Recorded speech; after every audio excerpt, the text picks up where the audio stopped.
చాలా ఫోటోస్ తీసాను, ఒకసారి వచ్చి చూసుకో ఎలా ఉన్నాయో. ఏది ఈ పిక్లో చూడు నా చున్నీ ఎలా వెళ్ళిపోయిందో పక్కకి. ఇక్కడ చూడు నా హెయిర్ చంద్రముఖిలా ఉంది. ఇది చూడు నా పళ్ళు ఎలా ఉన్నాయో ఈయన్ బెట్ట. ఇక్కడ నేను కళ్ళు మూసేసాను కిరణ్. ఇక్కడ నా నెయిల్ పాలిష్ కనిపించట్లేదు. ఇక్కడ నా ఐబ్రోస్ కొంచెం పైకి లేపేశాను. ఇంతకాడికి నాకు కోసి పంచా, దానికి గంజి ఇస్త్రీ, మళ్ళీ దానికి కండువా, గెటప్, బిల్డప్. బాగానే తీసాను కదండి.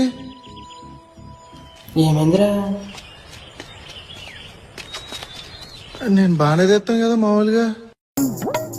శివాజీ, నువ్వెంత కరెక్ట్ డాక్యుమెంట్స్ ప్రొడ్యూస్ చేసినా ఇది సొట్ట అది లొట్ట అని ఏదో లోటు చెబుతూనే ఉంటారు.